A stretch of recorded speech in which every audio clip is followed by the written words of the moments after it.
On va commencer par évoquer le Sénégal. Tout est bien qui finit bien, peut-on dire, notamment à la vue de ces images où l'on voit le président sortant Macky Sall recevoir au palais de l'avenue Léopold Sédar Senghor son successeur Bassirou Diomaye Faye, flanqué du mentor de ce dernier, Ousmane Sonko. Les deux sont quasi littéralement passés de la prison à la présidence après un scrutin remporté haut la main au premier tour face aux candidats de la coalition au pouvoir. Alors, premier tour de table avec une question volontiers ouverte. Quelles sont pour vous les principales leçons de ce scrutin? Et je commence par bienvenue. Alors, merci beaucoup pour cette question. Moi, je voudrais d'abord remercier le peuple sénégalais qui ont résisté face à toute logique de Macky Sall, à pouvoir modifier les règles constitutionnelles, à pouvoir conditionner le destin du Sénégal à sa propre personne. Donc, j'ai vu les jeunes Sénégalais s'organiser, sortir. Les collègues d'Yann Amar ont joué un rôle extrêmement important. Mais aussi, c'est le corps constitué au Sénégal qui a bloqué Macky Sall. Le Conseil constitutionnel qui a joué un rôle extrêmement important dans la manière de faire respecter la loi et la volonté de la démocratie au Sénégal. Alors que nous, au Congo, on a vu notre cour constitutionnelle, l'équivalent du Conseil constitutionnel au Sénégal, qui a succombé aux appétits politiques de l'élite congolaise. Donc moi, la leçon quotidienne, c'est que la démocratie, elle est aussi ancrée en Afrique. Et le Sénégal vient de le montrer. Ça vient, de mon point de vue, casser les théories qu'on nous dit que la démocratie ne peut pas être appliquée correctement en Afrique. Mais là, on voit un exemple typique que c'est possible que la démocratie se développe en Afrique, surtout en Afrique subsaharienne. Alors, quelle est la différence entre le Congo et le Sénégal, la RDC et le Sénégal? Pourquoi l'un avance plus vite sur le chemin de la démocratie? Peut-être une sorte de patrimoine qui a été engrangé petit à petit? Ben, je pense qu'au Congo, les élites ne sont pas prêtes à pouvoir jouer le jeu de la démocratie, à laisser le peuple s'exprimer. Depuis 2006, le premier cycle électoral, il y a eu toujours des contestations des résultats de vote. Et le processus électoral tel qu'il a été conduit jusqu'à celui de décembre 2023 a été marqué par des irrégularités, des fraudes, des bourrages d'urnes. Et ça n'a pas permis que les gens fassent confiance à la démocratie au Congo. Alors qu'au Sénégal, on voit depuis 2000 une volonté manifeste à construire la démocratie au quotidien. Chaque cycle électoral donne des leçons. Et là encore, on vient de voir avec Macky Sall qui voulait absolument forcer, comme Ouad en 2012, il voulait forcer. Et les institutions sénégalaises les ont bloqués tous deux. Et aujourd'hui, c'est toute l'Afrique qui est fière du Sénégal.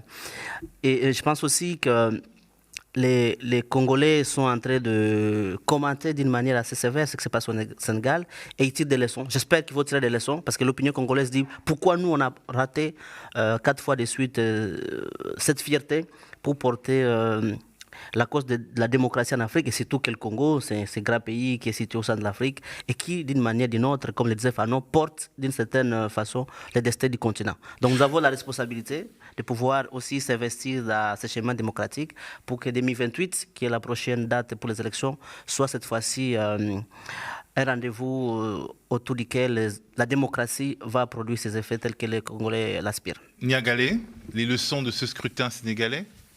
Alors, tout d'abord, je pense que ça confirme, comme vous le dites, la solidité d'un processus qui va, à mon avis, bien au-delà du seul cycle électoral. C'est la grande différence, je pense, entre le Sénégal et d'autres pays du continent.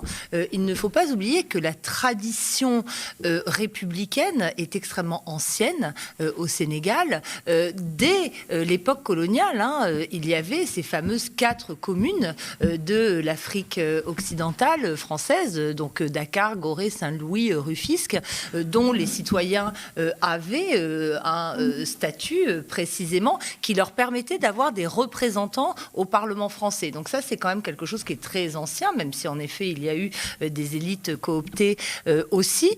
Mais au-delà de ça, on voit que les cycles électoraux n'ont pas été apaisés au Sénégal. Jamais, loin en fait. de là, jamais en réalité, même avant 2000.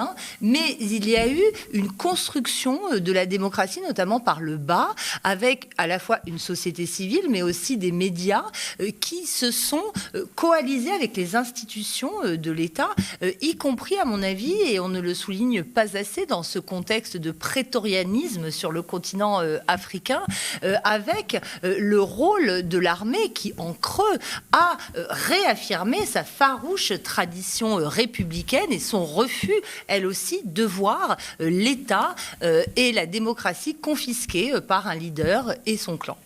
Alors moi, qui étais jeune journaliste, jeune reporter en 2000, j'ai couvert l'élection d'Abdoulaye Wade. Et ce qui était frappant, c'était que le téléphone mobile et les radios libres, en Wolof, avec la discussion politique dans la langue que tout le monde comprend, ont joué un grand rôle de transparence, notamment au premier tour. Et c'est parce qu'il y avait justement ces téléphones qui permettaient de donner les résultats en temps réel, et ces radios aussi, que la fraude, la machine de fraude a été enrayée.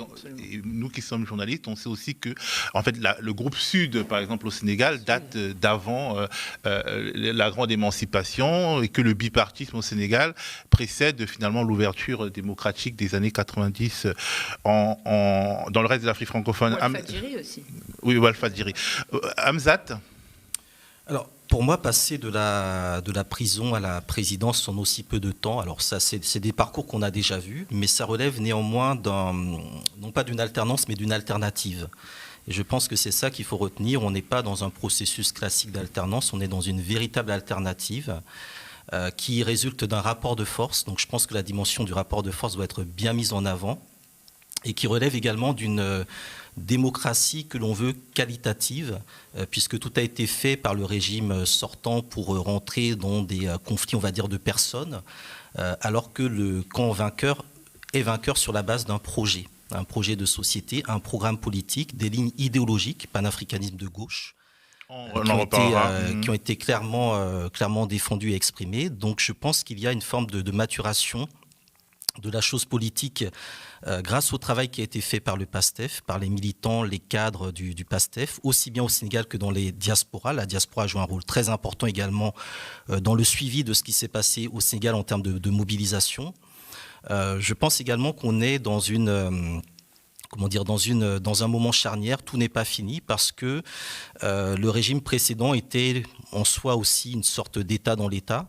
Et donc l'un des enjeux, effectivement, sera de voir dans quelle mesure cette alternative qui sort des urnes pourra se matérialiser de manière plus concrète en sachant qu'il y a d'autres niveaux électoraux, d'autres niveaux de pouvoir, de subsidiarité sur lesquels le PASTEF, qui avait été dissous quand même par le précédent régime, devra, je pense, repartir à la bataille. Donc pour moi, la bataille présidentielle, l'élection présidentielle, est un élément, la première étape d'une bataille plus longue qui vise vraiment à transformer une société. Donc on n'est pas, je dirais, à l'aboutissement de quelque chose, l'aboutissement d'une révolution. Je pense qu'on est au départ d'un changement, d'un processus de changement qui prendra du temps et qui va se faire à partir d'une jeunesse sénégalaise qui est déterminée mais qui doit être vraiment politiquement formée parce qu'il y a aujourd'hui un certain nombre de pièges qui vont sans doute apparaître.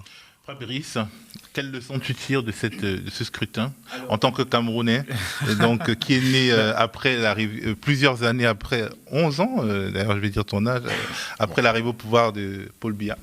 Oui, alors je tirerai quasiment les mêmes conclusions que Bienvenue sur le fait que ce genre d'illustration d'une démocratie exemplaire donne envie. Exemplaire entre guillemets. Entre guillemets, mais quand même, qui avance, on va dire. Si on doit classer cette démocratie, entre guillemets, je ne sais pas ce qu'on dirait des autres États d'Afrique centrale, par exemple. Donc, c'est assez parlant. Ce qui m'interpelle aussi, c'est quand même le fait que l'opposition sénégalaise donne un exemple à toutes les autres oppositions en Afrique. C'est quand même une preuve qu'on peut être un opposant avec un projet politique, ne pas forcément se crêper le chignon comme le font certains opposants ailleurs, ou essayer de tenter des coalitions qui sont parfois des amalgames sans véritable logique politique et vouloir aller se confronter à un pouvoir en place beaucoup plus fort, beaucoup plus implanté. On a vu une véritable proposition politique. C'est pas anodin que Bassirou Diomaye Faye s'impose face à 17 autres candidats parce que chacun a une véritable proposition à mettre sur la table. Et je pense que c'est ce qui manque parfois. Il y a aussi le plafond de verre, si on peut dire, du plan B. Le plan B, c'est ce qui manque souvent quand certains leaders sont empêchés, ils bloquent tout le monde. Et quand même l'humilité incroyable dont a fait preuve Ousmane Sonko en étant l'homme de l'ombre. Il sait vraiment, même physiquement, on a vu cette image-là de son arrivée au palais présidentiel où il est vraiment en retrait. Et il laisse Bassirou Diomaye Faye parce qu'il est conscient que lui sera la personne qui va, certes avec beaucoup d'impact, une présence assez large dans le mouvement politique qui sera maintenant au pouvoir, mais qu'il va quand même incarner quelque chose, mais sans vouloir faire de l'ombre à celui qui est le président Même actuel. À la sortie de prison, on voyait déjà que dans les images, il se mettait derrière Bassirou Diomaye Faye. Alors, Juste une dernière chose aussi, quelque chose d'assez significatif dans cette élection, c'est que dès l'annonce de la victoire de Bassirou Diomaye Faye, on a vu sa déclaration de revenus circuler en ligne. Même avant. Peut-être même avant, justement, mais elle a été encore plus partagée après son élection. Et ça aussi, c'est assez exceptionnel. Ailleurs, il y a une opacité incroyable sur ce que détiennent, ce que gagnent, ce que possèdent les dirigeants politiques, alors que là, il y avait une transparence totale qui devrait servir d'exemple à d'autres pays. Surtout, il n'est pas riche parce que ces dernières décennies, on a eu l'impression, après la flamme des années 2000 et les start-up politiques comme le FPI, le PDS et même le parti d'Alpha Condé, on a eu l'impression, après ces start-up des années 90, qu'il fallait être une grosse machine pour gagner les élections parce que les élections, c'était cher. Alors, je vais un peu tricher avec le tour de table pour reparler à Hamzat avant de vous donner la parole, parce que Hamzat est un spécialiste du panafricanisme et auteur de Africa Unite. Alors tu me rectifieras si je me trompe, Hamzat, mais il me semble que c'est la première fois depuis les printemps démocratiques des années 90 qu'un candidat est élu en Afrique subsaharienne francophone avec au cœur de son programme le panafricanisme de gauche. C'est quoi le panafricanisme de gauche? Existe-t-il un panafricanisme de gauche et est-ce que nous assistons à un tournant idéologique? J'ai besoin de ta parole pour bien faire circuler la parole par la suite. Déjà, le PASTEF, c'est quand même une machine électorale. C'est une machine qui s'est mise en ordre de bataille, qui a acquis sa propre autonomie économique et financière. Donc, c'est important de rappeler qu'on est sur un projet qui s'inscrit dans une ligne indépendantiste. Ensuite, Ousmane Sonko et Diomaye Faye sont des anciens inspecteurs des impôts qui ont également une tradition syndicale dans leur domaine, ce qui est très important parce que de manière plus longue, le Sénégal a une tradition historique de gauche au niveau des luttes syndicales, au niveau des luttes marxistes, anti-impérialistes, anticapitalistes. Il y a eu des mouvements, des partis, des grandes figures, Majhemout Diop, Abdoulaye Ly, qui ont été sur ces lignes de gauche radicale. Mais à un moment donné, la gauche radicale, je te coupe un peu, s'est mise au service d'Abdoulaye Wade et de l'alternance et s'est fait bouffer par les libéraux. Et on est rentré effectivement dans ce panafricanisme de droite où les courants de gauche ont été soit éteints et asphyxiés, soit récupérés et corrompus. Au moment justement du passage aux années 2000 avec des politiques très business-friendly et dans lesquelles le panafricanisme était un peu saupoudré à toutes sortes de néolibéralisme. Et l'arrivée de PASTEF dans le paysage politique, qui d'abord au départ était quand même plutôt un parti patriotique, nationaliste, plus fondé sur le patriotisme économique, va coïncider avec d'autres convergences, d'autres mouvements comme le FRAPP, France Dégage, ou d'autres forces justement de gauche qui vont être partie prenante de l'évolution de ce parti qui à un moment va s'ouvrir à d'autres forces, notamment panafricanistes et de gauche. Parmi les figures qui incarnent cette ligne-là, il y a par exemple Guy Marius Sagna, qui est député à l'Assemblée, qui défend très clairement dans ses prises de position les intérêts des peuples, l'intérêt du peuple sénégalais et la nécessité de mettre les institutions au service du peuple, ce qui est l'un des axes justement de ce panafricanisme de gauche. Ce panafricanisme de droite, c'est celui qui se structure principalement sur les modèles institutionnels, NEPAD, ZLECAf, Union africaine, etc., ce qui était totalement l'ADN quelque part aussi de Macky Sall et de tous les régimes finalement africains d'aujourd'hui. Thabo Mbeki a revendiqué fortement. Exactement, ce discours de renaissance africaine, de panafricanisme avec une dimension très néolibérale.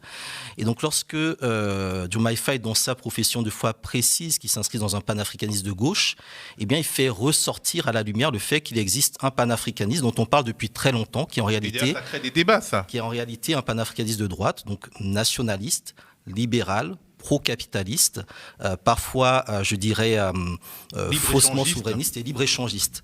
Or, ce n'est pas du tout la ligne idéologique de PASTEF. Ensuite, PASTEF a également des démembrements ou des liens de solidarité avec d'autres forces, à la fois à l'échelle du continent africain et dans la diaspora, qui donnent nécessairement une dimension panafricaine. Donc le Sénégal est un pays dans lequel il y a eu des lignes de droite, des lignes centristes, des lignes de gauche. Et d'ailleurs, c'est dans ce contexte-là que Cheikh Anta Diop s'était battu à l'époque pour l'instauration de différents courants, et que Senghor avait ouvert le multipartisme sur la base de ces différents courants, socialistes, libéral, démocratique, et puis Cheikh Anta Diop voulait ce courant panafricain. Et donc là, on a le sentiment, avec aussi des figures comme Diallo Diop qui sont présentes, violemment. Il a été combattu, mais on a le sentiment effectivement que ces dynamiques-là sont en train d'arriver. Et ce qui se passe avec cette élection, c'est que le panafricanisme est en train de devenir le centre du jeu politique et que c'est en fonction de ce panafricanisme-là que les gens vont se positionner à gauche et à droite. Autrement dit, les adversaires de Diomaye Faye, même s'il est aujourd'hui président de tous les Sénégalais, lorsqu'ils se revendiqueront du panafricanisme, devront se dire s'ils sont effectivement de gauche ou s'ils sont de droite. Et s'ils sont adversaires, ils seront forcément de droite et donc inscrits dans ce courant néolibéral qui est combattu par le panafricanisme originel qui est fondamentalement anticapitaliste. Donc du coup, il y a le point de départ, je dirais, d'un décantement, d'une décantation de pas mal de choses et de discours autour du panafricanisme qui est ouvert par le fait que ce concept-là est arrivé aujourd'hui au pouvoir et qui va être confronté également à la réalité du pouvoir. Absolument. Niagali ? Non, je ne suis pas une spécialiste du panafricanisme, mais je trouve très intéressant aussi de poser la question de savoir si justement ce mouvement qui, de par son nom, renvoie au continent africain en tant que tel, peut aussi mais qui est né dans la diaspora. Exactement. De par, c'est ce que j'allais dire, son lien aussi avec la diaspora, mais inspirer, ce qui n'est pas si fréquent pour l'Afrique, un mouvement plus général au niveau international. On a une époque vu l'Amérique latine se doter de gouvernements de gauche, issus des urnes, en pensant qu'il pourrait y avoir un effet d'entraînement. Là, on voit aujourd'hui que partout, des lignes de fracture se dessinent dans tous les espaces mondiaux. Et à mon avis, le programme justement qui est porté de rupture peut parler aussi sans doute au-delà du continent. Il ne faut pas oublier qu'il y a aussi des versions plus extrémistes aussi du panafricanisme qui ont aussi leur audience et qui ont aussi leur d'extrême droite, on va dire. D'extrême droite ou d'extrême gauche qui vont encore au-delà de ces propositions-là, qui peuvent se positionner aussi en revendiquant parfois un certain suprématisme noir, en revendiquant une histoire qui parfois peut être aussi mythifiée, qui elle aussi, ces courants aussi renvoient à ce qu'on voit ailleurs sur la scène internationale un peu partout. Donc je pense qu'il est aussi très très important de regarder l'impact que peut avoir cette victoire, ce courant, bien entendu, au-delà de l'Afrique de l'Ouest et aussi au niveau international. Et de ce point de vue-là, la façon dont le président Diomaye Faye se positionnera dans les différentes enceintes internationales qui ont plutôt tendance à valider les présupposés de ce panafricanisme libéral de droite va être intéressant à regarder. Et je pense par exemple à des alliances avec des pays comme le Brésil, de Lula, ou ce type de relations transversales. Alors, les promesses de rupture sont nombreuses. Bases militaires étrangères, franc CFA, accord dit léonin avec les compagnies pétrolières et gazières. Est-ce que Diomaye Faye a les moyens d'aller jusqu'au bout? À ton avis, bienvenue. Je crois que c'est le défi auquel il sera soumis. Beaucoup. C'est beaucoup. Dès le premier moment de son quinquennat ou septennat, on va devoir voir les réformes qu'il va implémenter à premier pour qu'on puisse lire l'effet d'entraînement sur d'autres secteurs. Mais comme on l'a dit, le Sénégal, c'est un pays fortement porté par une forme de capitalisme. Moi, j'étais à Dakar, j'étais frappé par la manière de voir les sociétés françaises, les grandes enseignes françaises implantées. J'ai envie de dire comment il va procéder tout de suite pour pousser, pour que ce capitalisme soit compati.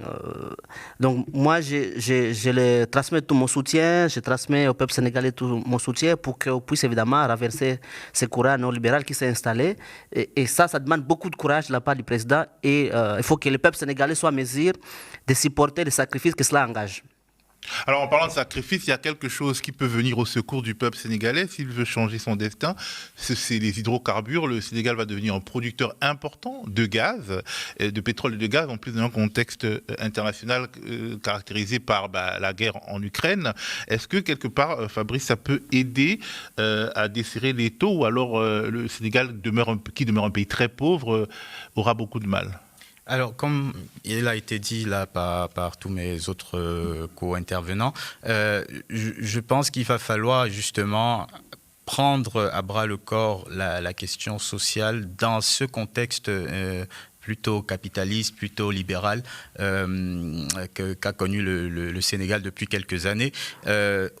Au moins, on peut penser que, vu la bonne santé relative financière et économique du pays, ce sera un peu... Il y aura de nouvelles rentes, en tout cas. Oui, et puis la répartition des richesses va être un petit peu plus favorable possible pour la présidence. Et aujourd'hui, on peut se satisfaire du fait que le panafricanisme s'exprime dans les urnes. C'est quelque chose qui n'est pas toujours le cas, surtout en Afrique de l'Ouest. On l'a vu avec l'AES, ce n'est pas particulièrement une critique de ce type de panafricanisme, hein. Mais je trouve que c'est important qu'on ait d'autres modèles. On a eu des modèles de politique où on voit des militaires arriver au pouvoir et prôner un panafricanisme. C'est bien qu'il y ait des politiques comme Sankara, d'ailleurs, sont élus et qui suivent cette ligne-là.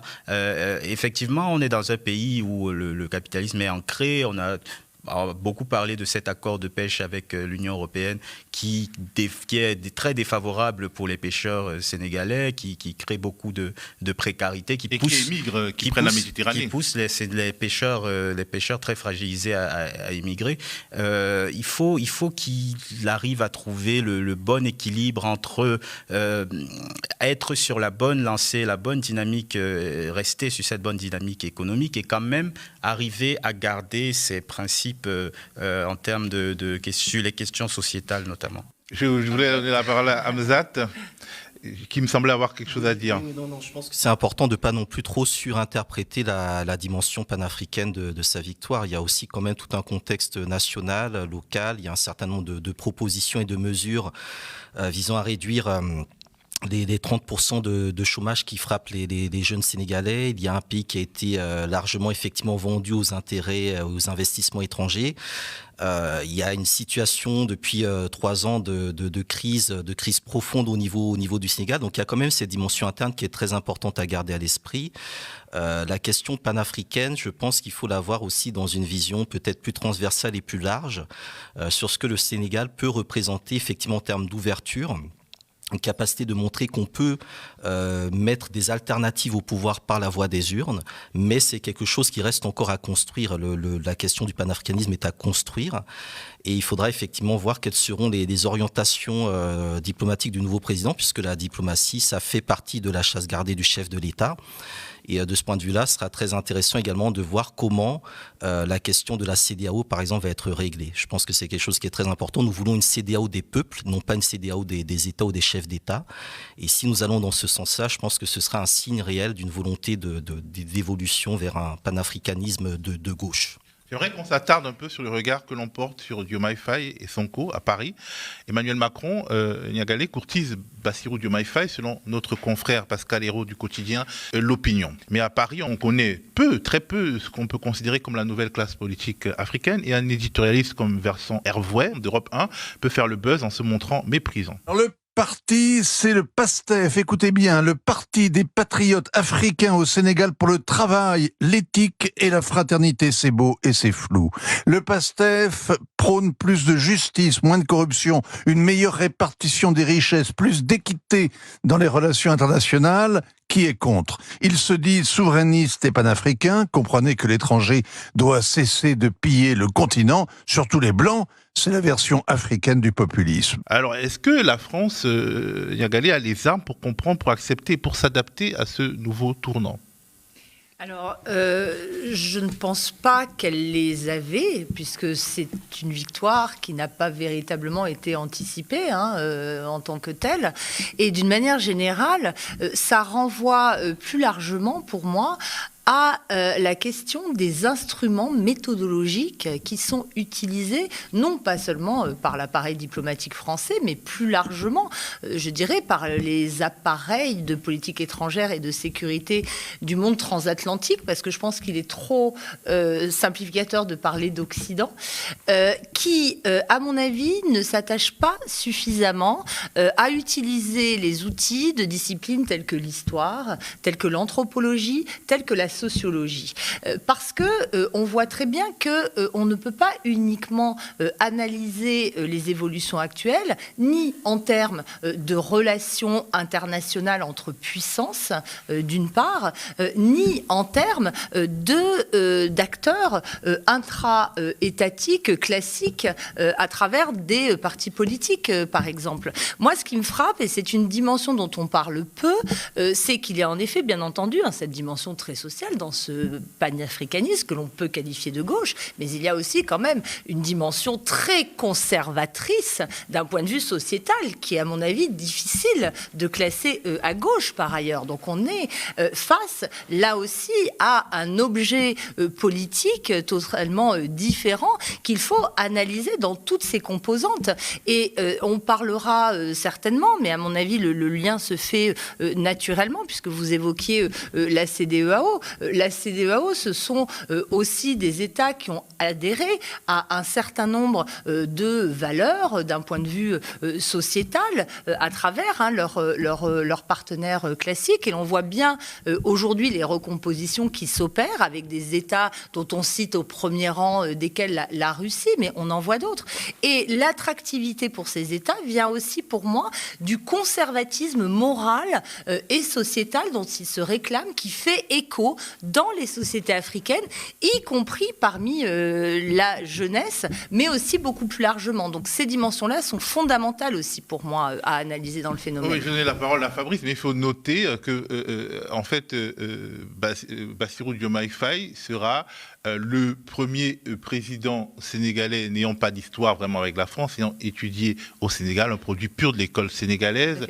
Il faut aussi dire que c'est le premier président polygame, dans un pays où la polygamie est quasiment généralisée, mais où l'élite politique est apparemment monogame, dans une sorte de trajectoire de l'évoluer qui s'adapte, puisque justement c'était la capitale de l'AOF, les évolués s'adaptaient et du moins en apparence à la culture française. Il faut aussi remarquer que ce panafricanisme de gauche-là, contrairement à ce qu'on peut voir avec l'ANC en Afrique du Sud, est très peu ouvert sur les questions sociétales et hostile, par exemple, à ce qu'ils appellent le mouvement LGBT, c'est-à-dire en fait à l'affirmation de la différence en termes d'orientation sexuelle. Ça, c'est pas spécifiquement le panafricanisme. Je pense que c'est important de clarifier. C'est pour ça que je dis, quand même de tous les bords en Afrique subsaharienne, notamment pour faire des lois assez restrictives et d'ailleurs liberticides à ce sujet-là. Fabrice. Juste sur les relations avec la France, je dirais qu'on surestime peut-être un peu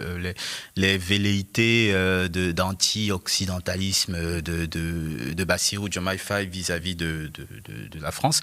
Si on écoute l'interview qu'a donné Ousmane Sonko un peu avant l'élection, il me semble, à France 24 et RFI, il dit bien qu'il n'a aucune animosité particulière vis-à-vis de la France, qu'il veut juste bâtir des relations d'égal à égal. Mais je prends son discours factuellement au pied de la lettre. Il veut bâtir des relations d'égal à égal avec la France, comme avec d'autres partenaires. Et ça pourrait être étonnant pour certains, mais il dit la Russie, c'est un partenaire comme les autres. Il faut quand même faire attention à ne pas remplacer, je le cite, un partenaire trop prédominant avec un autre qui prendrait trop de place. Donc, je ne le décrirais pas comme quelqu'un qui va aller, Bassirou Diomaye Faye, comme quelqu'un qui va aller tête baissée, se jeter dans les bras de la Russie ou de la Chine.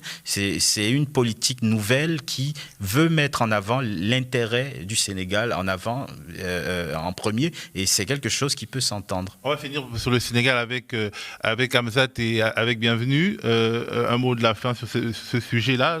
Par exemple, Fabrice disait que c'est pas non plus un anti-français avec les couteaux entre les dents. En fait, ce sont les caricatures qui ont toujours défini les panafricains comme ça, mais il est presque évident qu'il ne va pas aller se jeter dans les bras d'Alassane Ouattara, qui, avec Macky Sall, représentait un peu l'axe de la continuité france-africaine.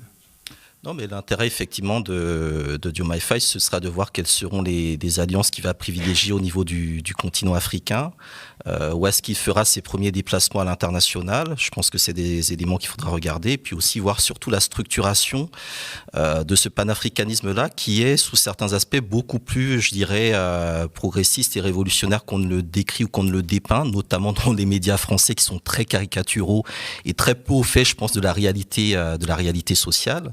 De quoi? D'un peu tous les aspects, justement ce côté très résumé, le panafricanisme a quelque chose d'anti-français.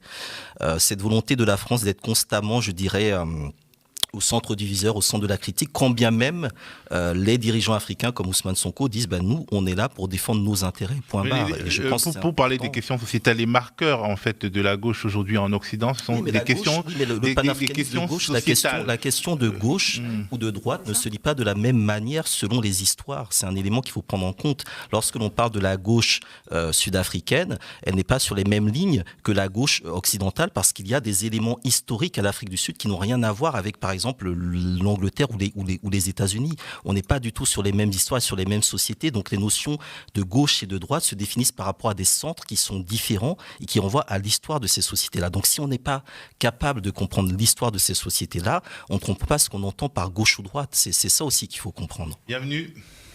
Moi, c'est savoir quelles sont les figures qui vont composer ce premier gouvernement. Ça va nous dire l'eau sur les rapports qu'il va entretenir avec à la fois l'Occident et les autres pays d'Afrique.